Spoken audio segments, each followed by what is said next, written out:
नमस्कार, स्वागत है आप सब लोगों का मेरे चैनल स्टार्टिंग फ्रॉम स्क्रैच पे। आशा करता हूँ आप सब लोग बहुत ही अच्छे होंगे। तो ये जो लेक्चर है ये बिहार के सिविल कोर्ट का जो एग्ज़ाम होने वाला है उसको लेकर ये लेक्चर है। और अगर आप लोग क्लर्क की तैयारी कर रहे हैं या कोर्ट रीडर सह गवाही लेखक, स्टेनोग्राफर या चपरासी, किसी भी चीज़ की आप तैयारी कर रहे हैं तो ये वीडियो आपके लिए है। तो ये जो प्रैक्टिस सेट है ये प्रैक्टिस सेट सेकंड है। जो फर्स्ट था वो था जनरल अवेयरनेस के ऊपर और उसमें मैंने 30 क्वेश्चन लिए थे। अगर आप लोग वो वीडियो नहीं देखें तो उसका लिंक मैं इस वीडियो के डिस्क्रिप्शन बॉक्स में डाल दूंगा। आप लोग उस वीडियो को ज़रूर देखें, काफ़ी लोग उस वीडियो को बहुत पसंद किए हैं। तो आइए चलते हैं इस वीडियो की ओर। इसमें मैंने इंग्लिश लैंग्वेज को लिया है जिसके मैंने 40 प्रश्न लिए हैं। ये 40 प्रश्न से आपको बहुत कुछ सीखने को मिलेगा। तो आइए सीधे चलते हैं अपने वीडियो की ओर। तो आइए बात करते हैं अपने पहले प्रश्न के बारे में। तो प्रश्न 1 से 6 तक जो है वो सिनोनिम्स है। सिनोनिम्स मतलब पर्यायवाची। तो पहला देखते हैं, रिकमेंड। रिकमेंड का मतलब होता है अनुशंसा करना, अनुशंसा करना या तो फिर सिफारिश करना भी इसे कहते हैं, रिकमेंड करना। तो इसका आपको पर्यायवाची बताना है। तो इसका पर्यायवाची जो है वो हो जाएगा अप्रूव। अप्रूव का मतलब होता है स्वीकृत करना या स्वीकार करना, इसका होता है पर्यायवाची। बाकी अगर आप देखिए अधेयर, अधेयर का मतलब होता है चिपकना, तो ये तो इसका पर्यायवाची नहीं होगा। अपोज, अपोज का मतलब होता है विरोध करना, तो ये भी इसका पर्यायवाची नहीं होगा। रिवार्ड का मतलब होता है पुरस्कार, तो ये तीनों ही इसके पर्यायवाची नहीं होंगे। तो करेक्ट ऑप्शन हो जाएगा सी, अप्रूव। रिकमेंड का पर्यायवाची हो जाएगा अप्रूव। दूसरा देखते हैं, सब्स्टिट्यूशन। सब्स्टिट्यूशन का मतलब होता है स्थानापन्न, मतलब एक के स्थान पे दूसरे को रख देना। जैसे कि इसका सिनोनिम्स अगर हम देखेंगे तो सिनोनिम इसका हो जाएगा एक्सचेंज। जैसे हम लोग कपड़े एक्सचेंज कराने जाते हैं तो एक के बदले में दूसरा लेते हैं तो उसे ही कहते हैं एक्सचेंज। और भी इसके सिनोनिम्स होंगे जैसे कि इंडोर्स करना या कमेंड करना, ये सब इसके सिनोनिम्स हो जाएंगे। बाकी ये सब कोई इसका सिनोनिम नहीं होगा। गिव मतलब हो जाता है देना, होल्ड मतलब होता है रोकना, तो ये सब इसका सिनोनिम नहीं होगा। तो करेक्ट ऑप्शन हो जाएगा ऑप्शन सी।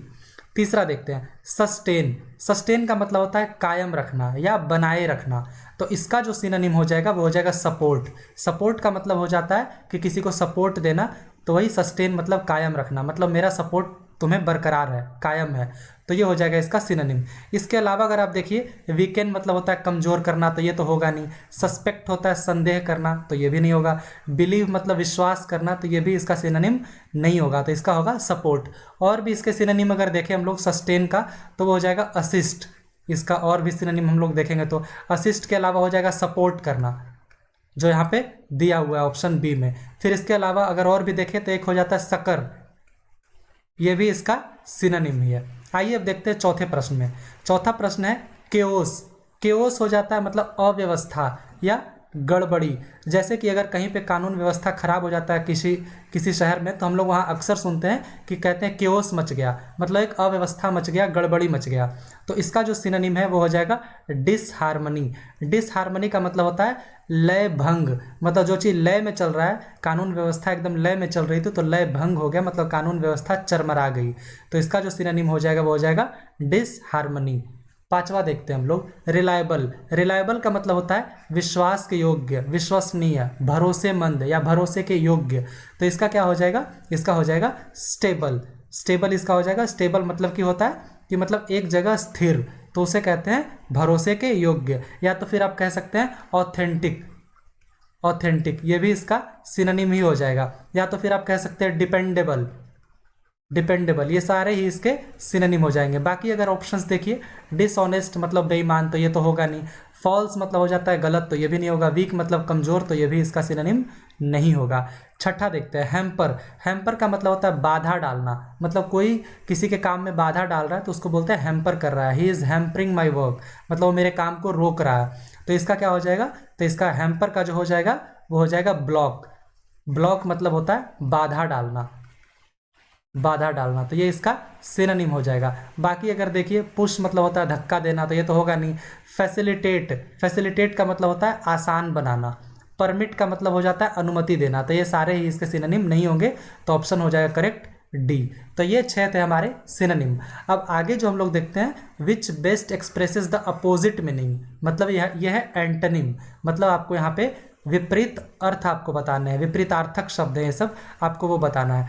तो ड्विंडल, ड्विंडल का मतलब हो जाता है धीरे धीरे कम होने वाला, धीरे धीरे कम होना, इसका मतलब होता है ड्विंडल का मतलब होता है धीरे धीरे कम होना। तो आपको क्या बताना है, इसका उल्टा बताना है। तो एक होता है डिमिनिश, ये भी कम होना होता है, तो ये तो सिनोनिम हो गया, आपको बताना तो एंटोनिम है, तो ये तो होगा नहीं। श्रिंक मतलब होता है कमना या तो फिर घटना, तो ये भी नहीं होगा। डिक्रीज मतलब घटना, ये भी हो जाता है। तो ये सारे इसके सिनोनिम है, लेकिन आपको बताना है आपको एंटोनिम, तो होता है इंक्रीज। इंक्रीज मतलब होता है बढ़ना, तो यहाँ पे धीरे धीरे कम होना उल्टा हो जाएगा बढ़ना, तो ऑप्शन हो जाएगा सी। 8वां देखते हैं डोरमेंट। डोरमेंट का मतलब होता है सुस्त, या तो फिर आप कह सकते हैं इनएक्टिव, मतलब जो एक्टिव बिल्कुल भी ना हो उसे कहते हैं डोरमेंट, ठीक है, इनएक्टिव। तो इसका उल्टा क्या हो जाएगा, एक्टिव, तो ऑप्शन डी हो जाएगा इसका करेक्ट। इसके अलावा जो आप देखेंगे डोर्सल, डोर्सल का मतलब होता है पीछे का या तो पृष्ठीय, पीछे का या तो फिर पृष्ठीय, तो ये तो होगा नहीं। इनएक्टिव ये तो इसका सिनोनिम हो गया, तो ये भी नहीं होगा। और डोमेस्टिक का मतलब होता है घरेलू, तो ये भी नहीं होगा। 9वां देखते हैं गैरिश। गैरिश का मतलब होता है भड़कीला, जैसे कोई भाषण दे रहा है तो भड़कीला भाषण दे रहा है तो कहते हैं गैरिश लेक्चर, तो इस तरीके से ये हो जाता है भड़कीला, इसका हिंदी हो जाएगा। तो इसका जो उल्टा है वो हो जाएगा ड्रैब। ड्रैब का मतलब होता है नीरस, मतलब उसमें कोई रस नहीं है, तो मतलब भड़कीला हो जाता है एक्सट्रीम, और नीरस हो जाता है मतलब जिसमें कोई रस नहीं है, एकदम नॉर्मल भाषा है, तो ये हो जाएगा इसका करेक्ट ऑप्शन। डल का मतलब होता है डल, डल का मतलब होता है कमजोर या सबसे कम आप कह सकते हैं। इनसिग्निफिकेंट का मतलब होता है महत्वहीन, मतलब जिसका कोई महत्व नहीं है, महत्वहीन। इंसिपिड, इंसिपिड का मतलब हो जाता है स्वादहीन, स्वादहीन। तो ये सारे ही इसके करेक्ट ऑप्शन नहीं होंगे, ऑप्शन हो जाएगा ड्रैब। ड्रैब का मतलब होता है नीरस, नीरस। 10वां देखते हैं इंथुजियाज्म। इंथुजियाज्म का मतलब होता है उत्साहपूर्वक या उत्साह आप कह सकते हैं। इंथुजियास्टिक का मतलब हो जाएगा उत्साहपूर्वक, इंथुजियाज्म का मतलब हो जाता है उत्साह। तो आपको इसका उल्टा बताना है, तो इसका उल्टा हो जाएगा लेथर्जी। लेथर्जी का मतलब होता है आलसी या आलस्य, आलस्य, तो ये हो जाएगा इसका उल्टा हो जाएगा। एक्साइटमेंट, ये तो सेम हो गया सिनोनिम। इंथुजियाज्म का एक्साइटमेंट मतलब भी होता है उत्साह। डिवोशन, डिवोशन एक अलग शब्द हो गया जिसका मतलब होता है भक्तिमय। पैशन, पैशन ये भी इसका सिनोनिम हो गया, तो इसका जो एंटोनिम वो एक ही होगा लेथर्जी, मतलब आलस्य। 11वां देखते हैं वल्नरेबल। तो वल्नरेबल का मतलब हो जाता है असुरक्षित या तो फिर कमजोर, असुरक्षित या तो आप कह सकते हैं कमजोर, ये होता है वल्नरेबल। तो इसका जो उल्टा है वो हो जाएगा सिक्योर, मतलब जो बिल्कुल सिक्योर है, सुरक्षित है, उसे ही कहते हैं। इसका उल्टा वल्नरेबल का उल्टा हो जाएगा सिक्योर। बाकी अगर आप देखिए सेंसिटिव, ये कहीं ना कहीं इसका सिनोनिम हो जाता है। सेंसिटिव का मतलब वही होता है जो इजीली रिएक्ट करने वाला। ब्रेकेबल मतलब ब्रेक मतलब तोड़ना, एबल मतलब तोड़ने योग्य, जिसे तोड़ा जा सके, तो ये भी इसका सिनोनिम ही हो जाएगा। तो इस तरीके से ऑप्शन हो जाएगा सी, मतलब सिक्योर। 12वां देखते हैं अलर्ट। अलर्ट का मतलब होता है सतर्क या तो फिर सावधान, तो इसका उल्टा क्या हो जाएगा केयरलेस, मतलब जो बिल्कुल भी केयर नहीं कर रहा अपनी, बिल्कुल भी सावधान नहीं है, तो वो हो जाएगा केयरलेस। बाकी देखिए अवेयर, अवेयर का मतलब होता है जो जानता हो इसके बारे में।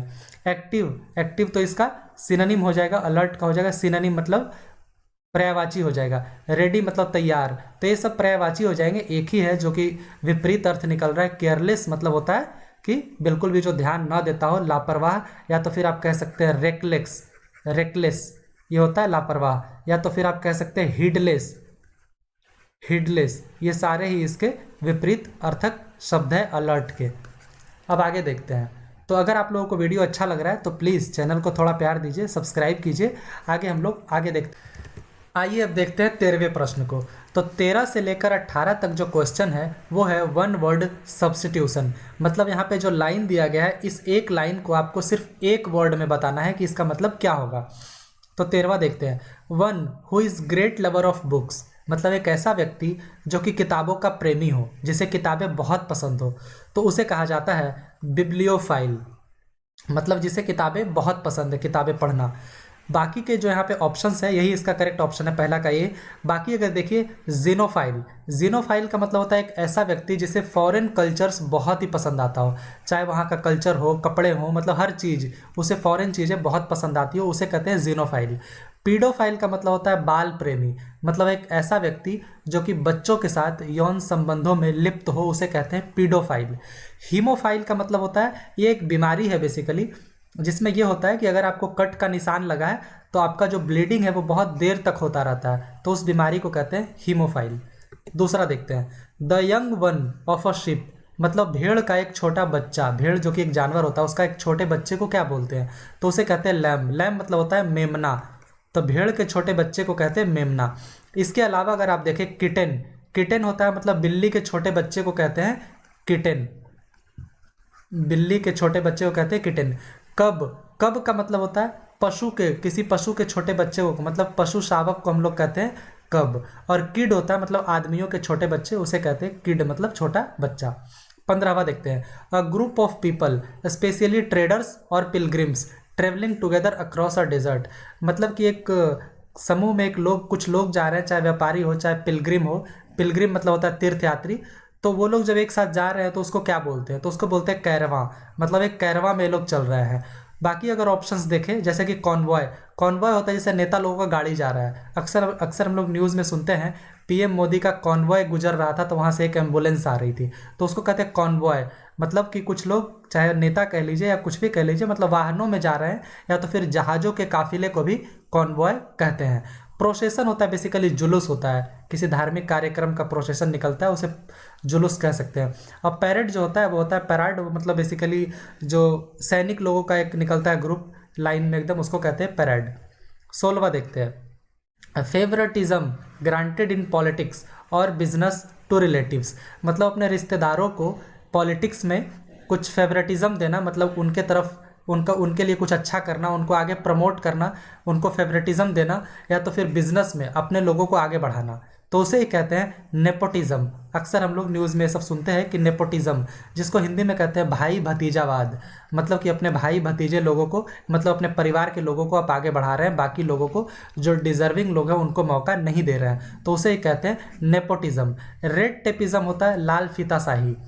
और उसके अलावा देखिए मोनोथिज्म, मोनोथिज्म का मतलब होता है जो कि एक ईश्वर में, मतलब एकेश्वरवाद हो, एक ईश्वर में जो विश्वास करता हो उसे कहते हैं एकेश्वरवाद, मतलब मोनोथिज्म। इसके अलावा देखिए हीडोनिज्म, हीडोनिज्म का मतलब होता है सुखवाद, सुखवाद। तो ये सारे ही ऑप्शंस गलत है, नेपोटिज्म सही है, भाई भतीजावाद। आगे देखते 17वां, a person who collects coins, मतलब एक ऐसा व्यक्ति जिसको सिक्के कलेक्ट करने का शौक हो, उसको सिक्के कलेक्ट करना अच्छा लगता हो, उसको कहते हैं न्यूमिस्मेटिस्ट। न्यूमिस्मेटिस्ट मतलब जिसको कि क्वाइंस कलेक्ट करना बहुत ही पसंद आता है। इसके अलावा अगर देखिए फिलेटेलिस्ट, मतलब एक होता है जो स्टाम्प कलेक्ट करना जिनको अच्छा लगता है, स्टाम्प कलेक्टर को कहते हैं फिलेटेलिस्ट। इसके अलावा ऑर्निथोलॉजिस्ट, इसका मतलब होता है पक्षी विज्ञानी, मतलब जिन जो पक्षियों के बारे में जो पढ़ते हैं उनको कहते हैं ऑर्निथोलॉजिस्ट। क्वाइन कलेक्टर बस आपको कंफ्यूज करने के लिए दिया गया है, जिसको क्वाइन करना कलेक्ट करना पसंद हो तो ये गलत हो जाता है, ये हो जाएगा न्यूमिस्मेटिस्ट। 18वां देखते हैं, a supplement to a will, will मतलब होता है वसीयत, मतलब वसीयत का एक दूसरा रूप, उसे क्या कहते हैं, तो उसे कहते हैं कोडिसिल, कोडिसिल कहते हैं वसीयत के एक दूसरे रूप को। फरलो होता है मतलब कुछ दिनों का छुट्टी, अक्सर कंपनीज में बात करते हैं कि हमें फरलो मिल गया, मतलब कुछ दिनों की छुट्टी मिल गई। एडजंक्ट का मतलब होता है सहायक, सहायक। एफ्यूजन, एफ्यूजन का मतलब होता है बहाव। तो ये सारे ही ऑप्शन सही नहीं होंगे, सिर्फ कोडिसिल जो कि एक वसीयत के दूसरे रूप को कहते हैं कोडिसिल। आगे देखते हैं प्रश्न नंबर 19 से 24 जो है, 19वां प्रश्न देखते हैं। तो प्रश्न 19 से लेकर 24 तक जो है उसमें क्या है कि आपको 4 वर्ड्स दिए गए हैं, उसमें से एक जो है वो मिस स्पेल्ड है, मतलब जिसकी स्पेलिंग गलत है, तो आपको चुनना है कि किसकी स्पेलिंग गलत है। वॉलंटरी, इसका मतलब होता है स्वैच्छिक, मतलब अपनी इच्छा से किया गया कोई काम उसे कहते हैं स्वैच्छिक, तो इसका स्पेलिंग बिल्कुल सही है। स्टेशनरी का मतलब होता है स्थिर, इसका भी स्पेलिंग बिल्कुल सही है। डिलीवरी का मतलब होता है कि वितरण करना, इसका भी स्पेलिंग सही है। लेकिन डिक्शनरी, इसका मतलब होता है शब्दकोश, इसका स्पेलिंग गलत है, यहाँ पे ई के जगह पे यहाँ पे ए हो जाएगा, तो ये है गलत। 20वां देखते हैं, रिस्पॉन्स, तो रिस्पॉन्स का मतलब होता है कि प्रतिक्रिया देना, तो ये बिल्कुल सही है। कॉन्ग्रेचुलेशंस, ये भी बिल्कुल सही है। एनिवर्सरी, ये स्पेलिंग गलत है, एनिवर्सरी का हो जाता है ANNV आई के बाद VERSARY, एनिवर्सरी मतलब होता है सालगिरह। तो यहाँ पे एक एन की जगह यहाँ पे डबल एन हो जाएगा, तो ये गलत है। फेलिसिटेट ये बिल्कुल सही है। 21वां देखते हैं, इरोड। इरोड का मतलब होता है नष्ट करना, नष्ट करना, तो ये तो बिल्कुल सही है। इरेजर मतलब होता है मिटाने वाला, ये भी बिल्कुल सही है। इरोजन, इरोजन का मतलब होता है कटाव, कटाव, ये भी बिल्कुल सही है। लेकिन इरेटिक, इसका इरेटिक का मतलब हो जाता है अनिश्चित या तो फिर मनमौजी, मनमौजी। तो यहाँ पे ERRATIC ये हो जाएगा इसका करेक्ट, तो ये गलत हो जाएगा। 22वां देखते हैं, क्रिटेरिया। क्रिटेरिया का मतलब होता है मापदंड, मापदंड, तो ये बिल्कुल सही स्पेलिंग है। सॉलिटरी, सॉलिटरी का मतलब हो जाता है अकेला या तो फिर जिसको एकांत प्रिय, मतलब जो जिसको एकांत पसंद हो। इंडिविजुअल, इसका मतलब होता है व्यक्तिगत। तो ये सारे ही स्पेलिंग जो है ये बिल्कुल सही है, करेक्ट स्पेलिंग हो जाएगा। गलत जो है इसमें वो है लेजिबल। लेजिबल का मतलब होता है पठनीय, जिसका स्पेलिंग होता है LEGIBLE, मतलब पठनीय, मतलब पढ़ने योग्य। तो ये बिल्कुल गलत स्पेलिंग है। 23वां देखते हैं, हॉस्पिटैलिटी। हॉस्पिटैलिटी का मतलब होता है आवाभगत करना या स्वागत करना।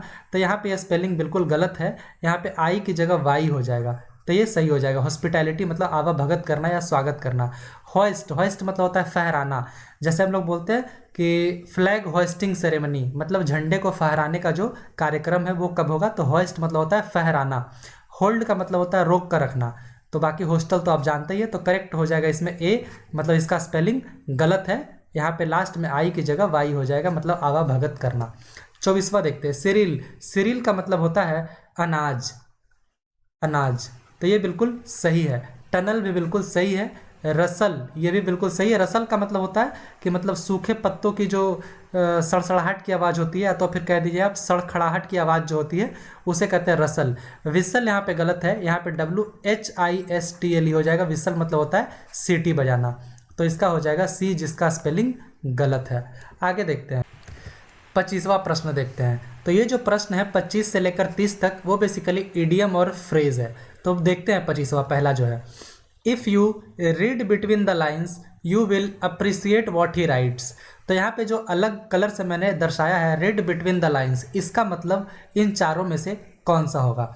तो जब भी आता है रीड बिटवीन द लाइन्स, मतलब वो लाइन्स के बीच में कहना क्या चाहते हैं, तो इसका मतलब हो जाता है know what the writer thinks. तो इफ़ यू, फिर से अब इसको पढ़िए, if you know what the writer thinks you will appreciate what he rights. तो मतलब रीड बिटवीन द लाइन्स का मतलब होता है know what the writer thinks. अगर आप ये समझते कि ये जो लेखक है वो कहना क्या चाहता है, तो आप उसे अप्रिसिएट करते जो वो लिख रहा है। तो इसका हो जाएगा ऑप्शन सी। अगला देखते हैं, he is a cut above all the other boys in the group. तो जहाँ पे भी आता है अ कट अबव, मतलब किसी की तारीफ की जा रही है कि वो बाकी लोगों से सुपीरियर है, तो 26 का हो जाएगा डी। अब इसका मतलब होता है अ कट अबव, मतलब कि बेटर देन, या तो फिर बेटर देन समथिंग, मतलब किसी से वो अच्छा है, बेटर देन समबडी, किसी से वो अच्छा है, तो वहाँ पे अ कट अबव को यूज़ किया जाता है, मतलब वो बाकी लोगों से सुपीरियर है, मतलब अच्छा है। 27वां देखते हैं, as soon as the police arrived the bank robbers showed the white flag. तो शोड द वाइट फ्लैग जो कि अलग कलर से मैंने दर्शाया है, इसका मतलब क्या होता है। तो जहाँ पे भी वाइट फ्लैग का जिक्र होता है, तो वाइट फ्लैग होता है बेसिकली दोस्ती के लिए या तो फिर सरेंडर करने के लिए। तो इसका मतलब हो जाएगा रॉबर्स सरेंडर्ड। वाइट फ्लैग अक्सर सेना में भी यूज़ होता है कि जब भी एक सेना अगर सरेंडर करना चाहती है तो वो दूर से वाइट फ्लैग दिखाती है ताकि दूसरे के सेना वाले गोली ना चला दे, मतलब वो बताना चाहते हैं कि हम लोग सरेंडर करने के लिए आ रहे हैं। 28वां देखते हैं, if they were knowing about the crabs they would not have decided to picnic there. तो जब भी आपको ऐसे सेंटेंस मिले, ऐसे सेंटेंस कहने का मेरा जो तात्पर्य है वो ये है कि इस तरीके के सेंटेंस को कहते हैं कंडीशनल सेंटेंस, मतलब कि अगर ऐसा होता तो वैसा होता। कंडीशनल है कि if they were knowing about the crabs, अगर वो इसके बारे में जानते तो वो यहाँ पिकनिक करने का डिसाइड नहीं करते। तो जब भी आपको ऐसे शब्द मिले कंडीशनल जहाँ पे सेंटेंस मिले, तो इसमें क्या होता है, अगर कंडीशनल पार्ट बीच में कॉमा लगा हुआ है, अगर सेकंड पार्ट में वुड हैव अगर आपको दिखता है, तो फर्स्ट पार्ट जहाँ पे इफ़ लगा हुआ है वहाँ पे इफ़ के बाद आ जाएगा हैड प्लस V3।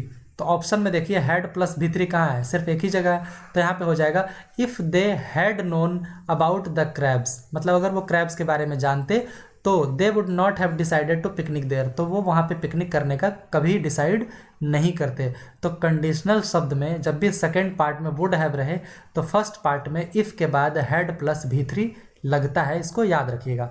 29वां देखते हैं, scientific knowledge is no longer a closed book in this 21st century, मतलब 21वीं सेंचुरी में जो साइंटिफिक नॉलेज है वो कोई एक क्लोज्ड बुक नहीं है, मतलब ये कोई एक मिस्ट्री नहीं है, मतलब ये कोई रहस्य नहीं है।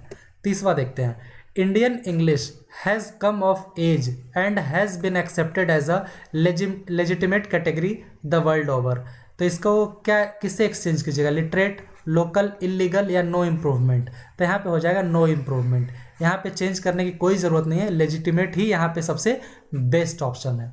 आगे देखते हैं 31 से 40 तक जो है इसमें आपको फिल इन द ब्लैंक्स भरने हैं। तो देखते हैं पहला, until recently the village women, फिर यहाँ पे फिल इन द ब्लैंक्स है, इसके बाद है वाटर फ्रॉम कॉमनवेल्थ और hand pumps but now they have water taps.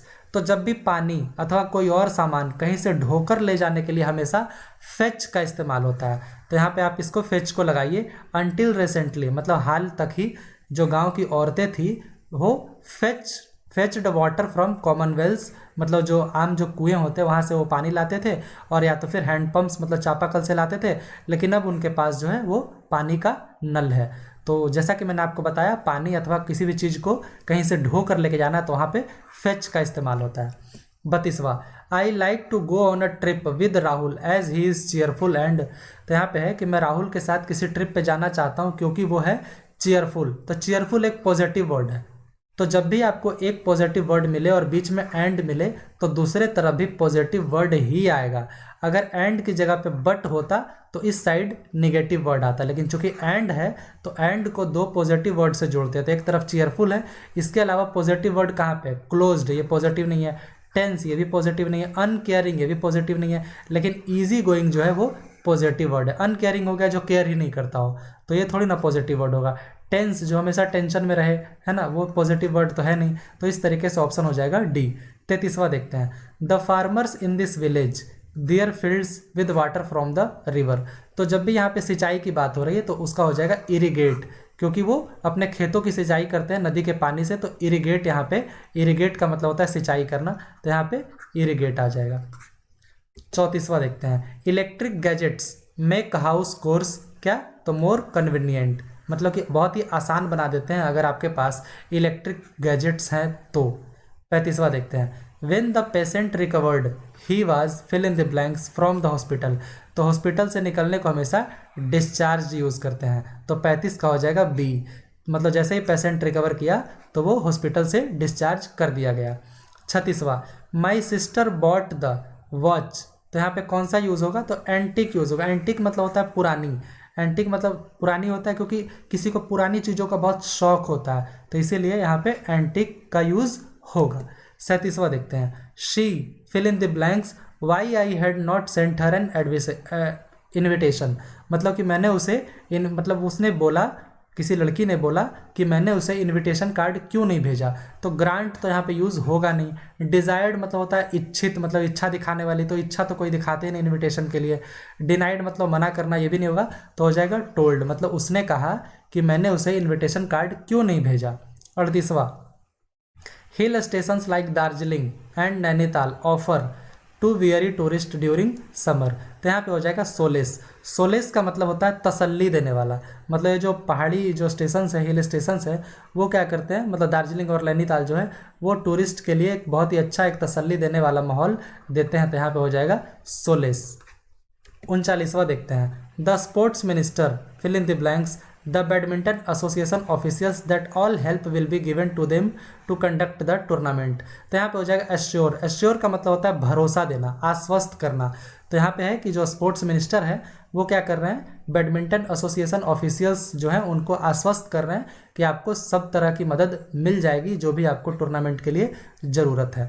40वां, the teacher asked us to write our answers legibly, अभी मैंने आपको बताया था पिछले कुछ क्वेश्चंस के पहले, लेजिबली का मतलब होता है पठनीय, मतलब जिसको पढ़ा जा सके, तो यहाँ पे क्या हो जाएगा कि टीचर ने हमसे कहा कि अपने आंसर को ऐसा लिखो जिसको पढ़ा जा सके। तो यही वो 40 प्रश्न थे। आशा है कि आपको ये पसंद आया होगा। Thank you so much. अगर आप लोगों को वीडियो अच्छा लगा, कुछ भी सीखने को मिला, तो प्लीज़ वीडियो को लाइक कीजिए, एक प्यारा सा कमेंट कीजिए और चैनल को सब्सक्राइब कीजिए। Thank you so much.